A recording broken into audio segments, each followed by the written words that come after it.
Di tengah tekanan pasar dan aksi jual besar-besaran investor asing, yang sudah mencapai 53,9 triliun rupiah sepanjang tahun 2026, aktivitas perdagangan saham di Bursa Efek Indonesia justru tetap bergairah. Bahkan, nilai transaksi harian melonjak lebih dari 30% dalam sepekan terakhir. Lalu, saham apa saja yang paling banyak diburu investor saat IHSG masih bergerak melemah? Deretan emiten milik Prayogo Pangestu kembali mendominasi daftar saham paling aktif diperdagangkan, dengan TPIA dan BRPT berada di posisi teratas. Selain itu, saham-saham unggulan seperti BBCA, BBRI, hingga Bumi juga masuk dalam jajaran teraktif.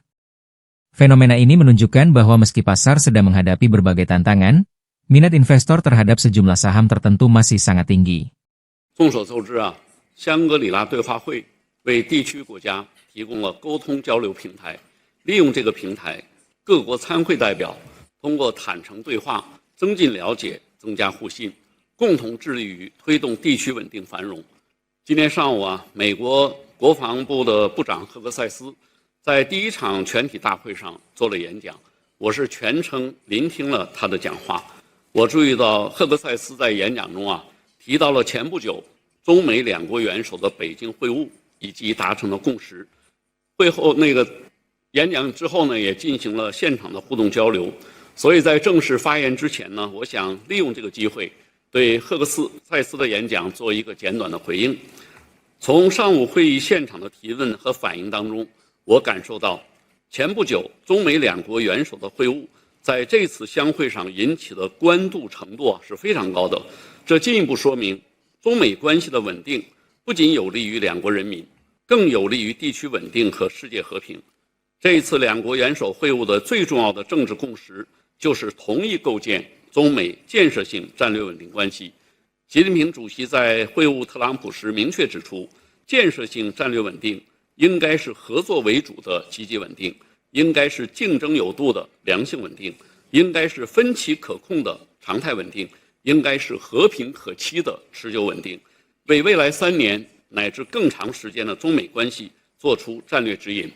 我们也期待中美两国相向而行，把两国元首共识落实落地，推动两军关系沿着健康、稳定、可持续的方向发展。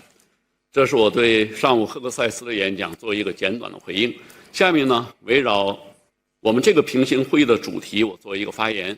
发言的题目是为维护全球战略稳定注入正能量。国际学界对战略稳定概念有不同理解。在我看来，它已经从早期的核恐怖平衡演变为今天涵盖国际秩序、军控体系及前沿科技的综合安全概念。但是不管怎么变，战略稳定始终是各国安全保障的基石。然而当前呢，正面临前所未有的挑战。我认为主要来自4个方面：一是霸权主义冲击地区安全，个别国家大搞强权政治，谋求绝对战略优势，挑动阵营对抗，加剧国际和地区军备竞赛，地区冲突频发；二是全球核冲突风险上升。The risk of global nuclear conflict is rising. In recent conflicts, parties have sent nuclear deterrence signals. In the past, the Palestine-Israel conflict, an Israel cabinet minister shockingly suggested using nuclear weapons in Gaza. This shows such threat of nuclear war is not remote. Third, the international arms control, disarmament, and non-proliferation regimes have been severely eroded. A series of nuclear arms control guardrails have collapsed. The 2 countries with the largest nuclear arsenals have entered the vacuum with no treaties, no verification, and no dialogue.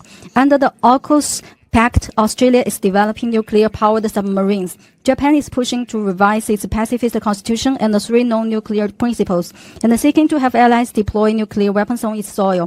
The risk of nuclear proliferation is increasing. At the same time, the militarization of emerging domains such as outer space, cyberspace, and AI is accelerating. The militarization of emerging technologies is challenging.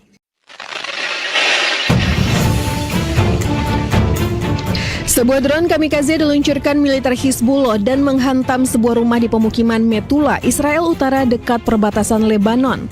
Media Israel menyebut drone tersebut mengenai atap rumah dan memicu kebakaran. Tidak ada korban jiwa dalam serangan Hizbullah ini.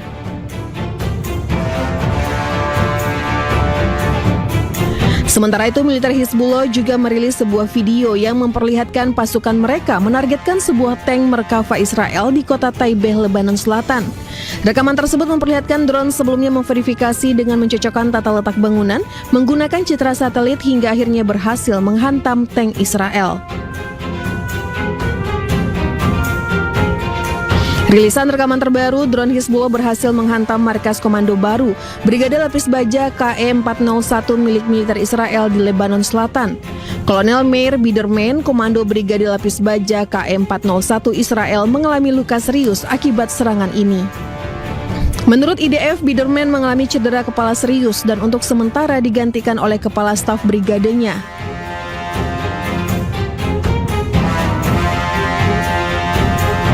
Serangan ini menjadi salah satu yang paling signifikan dalam eskalasi serangan drone Hizbullah belakangan ini. Keberhasilan drone-drone Hizbullah yang menghancurkan titik-titik militer Israel juga terjadi di wilayah Al-Bayada, Lebanon Selatan. Dalam sebuah rekaman yang dirilis, drone serang Ababil serta EPV berhasil menghancurkan pangkalan serta tank militer Israel.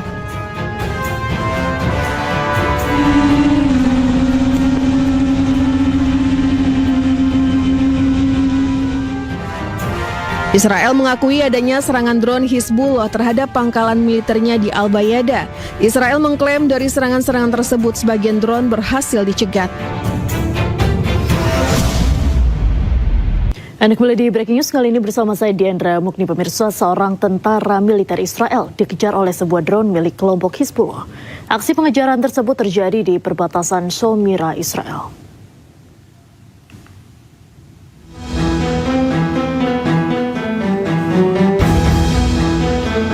Sebuah rekaman video menunjukkan aksi pengejaran seorang tentara Israel di perbatasan Shomira.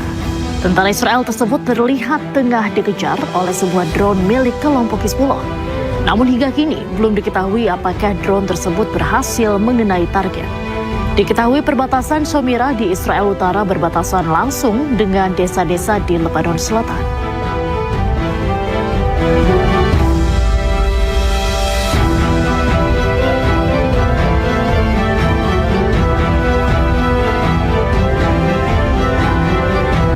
Amerika Serikat kembali melontarkan peringatan bernada ancaman kepada Iran. Pihak Teheran diminta segera memberikan kepastian terkait perundingan perdamaian karena jika tidak, Amerika Serikat mengancam akan menghabisi Iran. Pemirsa, Presiden Amerika Serikat Donald Trump meminta delegasinya tidak terburu-buru dalam negosiasi penghentian perang dengan Iran. Saat ini perundingan menuju babak akhir menghentikan perang dan membuka kembali Selat Hormuz.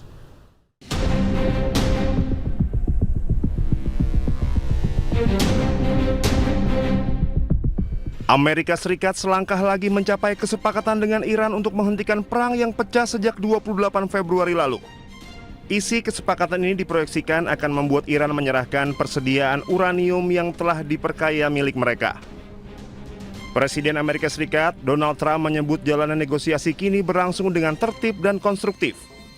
Ia juga menyebut hubungan dengan Iran menjadi jauh lebih profesional dan produktif.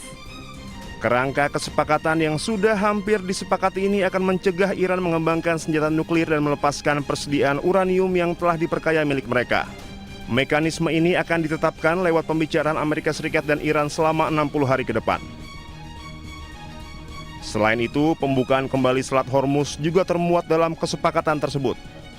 Salah satu klausul kesepakatan diproyeksikan akan mengatur pembersihan ranjau dan dibukanya Selat Hormuz untuk navigasi bisnis. Menteri Luar Negeri Amerika Serikat Marco Rubio menyebut proposal perdamaian yang kini ada di meja perundingan telah cukup solid. Rubio menggambarkan negosiasi yang telah berlangsung sangat nyata, signifikan, dan berjangka waktu terkait masalah nuklir. But I do think perhaps there is the possibility that over the next few hours the world will get some good news, at least with regards to the Straits and with regards to a process that can ultimately leave us where the president wants us to be, and that is a world that no longer has to be in fear or worry about an Iranian nuclear weapon. And so I do think there's some good news on that front, but not final news on that front. But perhaps a little bit later today we'll have more to say. But you know, some progress has been made. I don't want to downplay that. But I also want to caveat it by saying we still have some work to do. We'll see.